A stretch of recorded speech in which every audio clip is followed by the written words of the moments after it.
మీ కుటుంబ శాంతి, ఆరోగ్యం, ఆర్థిక అభివృద్ధి కోసం రుద్రాక్ష మహాపూజలో తప్పక పాల్గొనండి. ఇప్పుడే నమోదు చేసుకోండి. నమస్తే, welcome back to Suman TV. Present మనతో పాటు ఉన్నారు learning loss recovery expert Kiran Satyamurthy గారు. నమస్తే సార్. నమస్తే సార్, కమింగ్ టు పేరెంట్స్ పర్స్పెక్టివ్లో మాట్లాడుకుంటే, పేరెంట్స్ చేస్తున్నటువంటి మిస్టేక్ ఏమైనా ఉందా?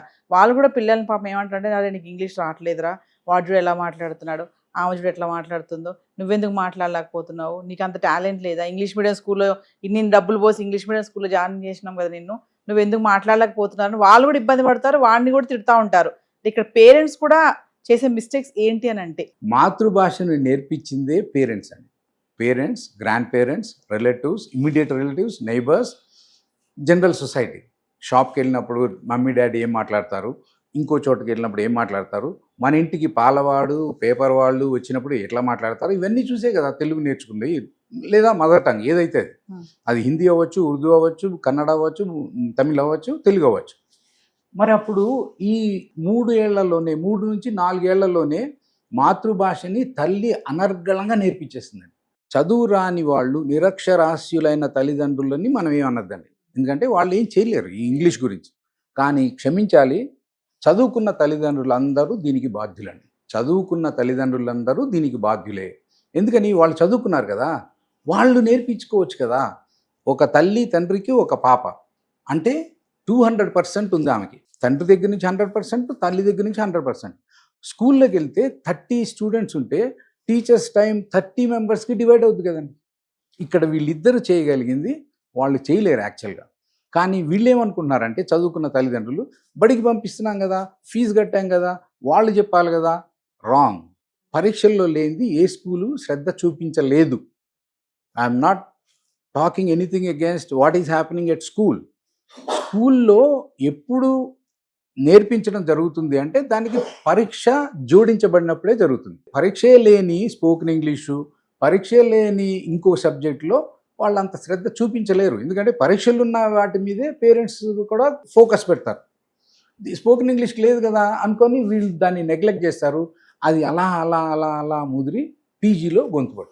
అంటే పేరెంట్స్ చెప్పట్లేదని అంటారా మీరు? పేరెంట్స్ పిల్లలకి నేర్పించడం లేదు. చదువుకున్న పేరెంట్స్ ఇద్దరు ఉంటారు కదండి, తల్లి తండ్రి. నేనేమంటానంటే, ఇమోషనల్గా ఫీల్ అయ్యేటప్పుడు ఇంగ్లీష్ వాడద్దు. చిన్న కన్న అని ముద్దు చేసి ప్యాంపరింగ్ చేసేటప్పుడు, ముద్దు చేసేటప్పుడు తెలుగే వాడండి, మాతృభాష వాడండి. కానీ మిగతా అప్పుడు ఓకే నాన్న బాయ్, టేక్ కేర్ అన్నట్టు నేర్పిస్తే, good morning, how are you now, are you feeling well, ఏదో ఒకటి అంటా ఉంటే ఇటు తెలుగు వస్తుంది, అటు ఇంగ్లీష్ వస్తుంది. కానీ ప్రాబ్లం ఏంటంటే, పూర్తిగా ఇంగ్లీష్లో తెలుగు మీడియం, తెలుగే జరుగుతుందండి. బజార్లో తెలుగు, ఎక్కడికి వెళ్ళినా తెలుగు, ఛానల్లో తెలుగు, టీవీ ఛానల్లో. మరి పిల్లవాడిని సడన్గా ఆ వాతావరణంలో బారేస్తే, వితౌట్ గివింగ్ ఎనీ ఎక్విప్మెంట్, అంటే గాలిలో ఉండేటప్పుడు ఒక విధమైన జీవన విధానం ఉంటుంది, నీళ్ళలోకి తోసేటప్పుడు వాడికి ఒక అక్వాలంగ్, ఒక స్నార్కల్ ఏదో పెట్టి నీళ్ళలో వేయాలి. అలా కావట్లేదు. అక్కడ ఏదో జరిగిపోద్ది అనుకున్నారు, అక్కడ జరగటానికి అవకాశం లేదు. ఎందుకంటే దాని మీద పరీక్ష లేదు. పరీక్షలే కనుక పెడితే, ఇంటర్మీడియట్ ప్రాక్టికల్స్ అన్నట్టుగా నర్సరీ ఎల్కేజీ నుంచి లిసనింగ్ స్కిల్స్లో మీ వాడు ఇలా ఉన్నాడు, స్పీకింగ్ స్కిల్స్లో ఈ స్థాయిలో ఉన్నాడు అన్నప్పుడు అతను ఎల్కేజీలోనే మాట్లాడలేకపోవచ్చు, ఫస్ట్ సెకండ్కి వచ్చేటప్పుడు మైక్ ఇస్తే మాట్లాడేస్తాడు, ఆయనకి తెలిసింది చెప్తాడు, అంతేనండి. అంటే సార్, నాకు ఒకటి అనిపిస్తుంది మీరు మాట్లాడదాన్ని బట్టి, అంటే సబ్జెక్ట్కి ఇచ్చినటువంటి ప్రాధాన్యత ఈ లాంగ్వేజెస్కి ఇవ్వట్లేదు అని అనుకోవచ్చు అంటారా? అక్కడే పొరపాటు అండి, అక్కడే పొరపాటు. మీరు ఏ సబ్జెక్ట్ చూసినా, ఏ ఫీల్డ్ చూసినా, నేను మెడికల్ ట్రాన్స్క్రిప్షన్ ట్రైనర్ని, కాల్ సెంటర్ ట్రైనర్ని, ఏ సబ్జెక్ట్ చూసినా కానీ 90% is general English. Mark my words, 90% general English ఉంటుందండి. Technical terminology only 10%. మీరు science, maths, social studies, electronics, మీరు ఏ బ్రాంచ్ అయినా తీసుకోండి, anatomy, physiology, any field, any subject, it is only 10% technical terminology, 90% general English. ఇక్కడ general English మీద concentrate చేయకపోవడం వల్ల రోజుకి 3 గంటలు చదివితే ఫస్ట్ క్లాస్ వచ్చేవాళ్ళు రోజుకి 7 గంటలు చదివి సెకండ్ క్లాస్ తెచ్చుకుంటారు. మరి మూవీస్ చూస్తే ఇంగ్లీష్ వచ్చేస్తుంది, మాట్లాడుతూ ఉంటే వచ్చేస్తుంది, న్యూస్ పేపర్ చదివితే వచ్చేస్తుంది ఇంగ్లీష్ అని అంటూ ఉంటారు కొంతమంది. అది ఎంతవరకు నిజం? Very good question. మనం టీవీ దగ్గర నుంచి వద్దాం. ఈజీ. పేపర్ చదవటం కొద్దిగా టఫ్ అనుకుందాం, అంటే we have to pay attention and all that. ఇట్లా చూడటం టీవీ ఈజీ. అది అర్థమైతే అసలు గొడవ లేదు కదా. That's what I call year tuning. మీరు తెలుగు ఏ ఛానల్ పెట్టినా కానీ పిల్లలకి అర్థమవుతుంది. ఇంగ్లీష్ మీడియంలో చదివే వాళ్ళు తెలుగు ప్రోగ్రామ్స్ చూస్తున్నారు, తెలుగు సినిమాలు చూస్తున్నారు, అర్థం చేసుకుంటున్నారు, ఆ సినిమా గురించి మళ్ళీ డిస్కస్ చేస్తున్నారు. మరి ఇంగ్లీష్ సినిమాలు కదా వాళ్ళు చూడాలి ఇంగ్లీష్ మీడియంలో ఉన్నప్పుడు. దానికి ఇయర్ ట్యూనింగ్ అంటానండి, సౌండ్ సైట్ అసోసియేషన్. ఇది చేసినప్పుడు ఈజీగా వాళ్ళకి అర్థం అవుతుంది. ఈ ఇయర్ ట్యూనింగ్ కాకపోతే ఇప్పుడు మీరు చైనీస్ భాషలో ఒక ఛానల్ చూస్తున్నారు అనుకోండి, ఎంతసేపు ఇంట్రెస్ట్ చూపిస్తారు? 2 నిమిషాలు 3 నిమిషానికి ఛానల్ చేంజ్ చేస్తారు, ఎందుకంటే అది అర్థం కావట్లేదు కదా. Your ears are not tune to Chinese. In the same way our children in spite of studying in English medium, their ears are not tune to global English. ఆ టీచరు అక్కడ దాకా చెప్తేనే అర్థమవుతుంది, beyond that they don't. TV channels అన్నీ ఫ్రీగా ఉన్నాయి కదా, year tune చేసేయండి మీ పిల్లల్ని.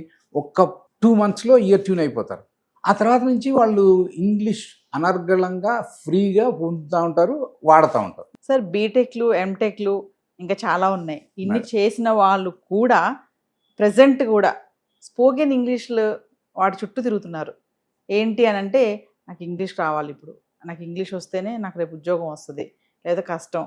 అదేంటో నువ్వు బీటెక్ చేసావు కదా, అదేంటంటే అది వేరు, నేను ఇప్పుడు స్పోకెన్ ఇంగ్లీష్ కోర్స్ నేర్చుకోవాలి అని అంటున్నారు. అసలు మరి స్పోకెన్ ఇంగ్లీష్ అంటే బీటెక్లు చదివి స్పోకెన్ ఇంగ్లీష్కి వెళ్ళి ఇంగ్లీష్ నేర్చుకుంటే ఇంగ్లీష్ వచ్చేస్తుందా అంటే? ఇక్కడ వేరు కాండం ఏమి లేదండి, ఇట్స్ కంటిన్యూటీ. కేజీ నుంచి మొదలుపెట్టి దాన్ని సరిగా నీళ్లు పోసి ఎరువు వేసి కొద్దిగా జాగ్రత్తగా వదిలేస్తే అదే పెరిగిపోద్దండి. The same applies to English language skills. ఇవన్నీ కూడా 5th క్లాస్ లోపలే గనక మనం సెట్ చేయగలిగితే అసలు తర్వాత సమస్య కానే కాదండి. ఇక్కడ జరగనిది ఆ తర్వాత ముదిరి ఎప్పుడైతే ఇంటర్మీడియట్ దాకా వెళ్ళినప్పుడు ఇక మొత్తం ఫోకస్ ఆ కాంపిటేటివ్ ఎగ్జామ్స్ అని బట్టి కొట్టేసి కష్టపడి చదవటం ఏంటండి. నేర్చుకోవటం అనేది always pleasurable activity, joyful activity. అట్లాంటిది నేర్చుకోవటం అనేది ఒక శిక్షలాగా పిల్లవాడు ఫీల్ అవుతున్నాడు, పాప ఫీల్ అవుతుంది. అది జరగకుండా చూస్తే everything is happy. So finally sir ఒక విషయం చెప్పండి. చెప్పండి. ఇప్పుడు అసలు ఇంగ్లీష్ రాదు, మరి ఇప్పుడు నేను నేర్చుకోవాలి ఇంగ్లీష్ అంటే ఫస్ట్ చేయాల్సినటువంటి స్టెప్ ఏంటంటే, అది ఏజ్ వాళ్ళకైనా సరే? Very simple. మదర్ టంగ్ నేర్చుకున్నప్పుడు మదర్ చేయని ఏదైనా సరే సశాస్త్రీయం కాదు. నా స్టేట్మెంట్ చాలా హెవీ, జాగ్రత్తగా వినాలి. మదర్ టంగ్ మదర్ దగ్గర నేర్చుకున్నప్పుడు చేయని పని ఏదైనా సరే సశాస్త్రీయం కాదు. ఎందుకని? ఇవన్నీ ఆర్టిఫిషియల్గా మనం చేస్తున్నవి. మదర్ టంగ్ని మీరు ఇందాక అన్నట్టుగా అడవుల్లో ఏమో జాతులు అంటారు, ట్రైబల్ జాతులు కూడా అనర్గళంగా మాట్లాడేస్తున్నారు. ఇట్స్ ఎ సింపుల్ థింగ్, జో సునేగా ఓ బాత్ కరేగా. సింపుల్ స్టేట్మెంట్ ఈజ్ జో సునేగా ఓ బాత్ కరేగా, జైసా సున్తే వైసా హీ బాత్ కర్తే. అందరం ఆంధ్రప్రదేశ్ తెలంగాణ కలిసి ఉన్నప్పుడు, లేకపోతే ఇప్పుడు 2 తెలుగు రాష్ట్రాల్లో కూడా అప్పుడు తెలుగు పుస్తకం 1వ తరగతి నుంచి 10వ తరగతి దాకా ఒకటే ఉండేదండి. ఒకటే బుక్ టోటల్ ఆంధ్రప్రదేశ్ అండ్ తెలంగాణకి. కానీ కాకినాడలో తెలుగు మాట్లాడేవాళ్ళు ఒకలాగా మాట్లాడతారు, కడపలో వాళ్ళు వేరేగా మాట్లాడతారు, కరీంనగర్లో వాళ్ళు వేరేగా మాట్లాడతారు, ఆదిలాబాదు వేరేగా మాట్లాడతారు. అంటే బుక్స్ నుంచి భాష రాదు, భాష రావడానికి శబ్దమే ముఖ్యమైన కారణం. ఇంగ్లీష్ భాష మరీ కఠినమైందండి శబ్ద రూపంలో. ఎందుకంటే what you see is totally different from what you hear, or the other way round. What you hear is different from what you see.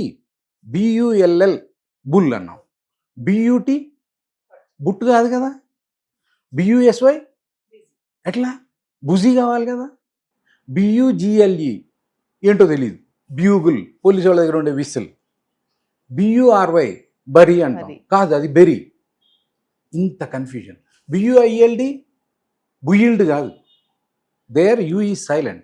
అంటే ఒకే అక్షరం 6 పదాల్లో 6 రకాలుగా పలుకుతుంది. ఆ పిల్లవాడు ఎంత కన్ఫ్యూజ్ అవుతాడో చూడండి. ఏంట్రా బాబు, పొద్దున టీచర్ ఏమో BULL బుల్ అంటే మనం కొమ్ములాగా ఉంటుంది యూ, ఈ కొమ్ములాగా ఉండే యూని మనం కొమ్ము అనుకొని కాకి కొమ్మిస్తే కూ అనుకుంటే కుదరదు ఇంగ్లీష్లో. It sounds in 5 other different ways. ఇది తెలియక కష్టపడుతున్నారు అందరూ. అందుకనే learning loss recovery expert. Thank you sir. Thank you.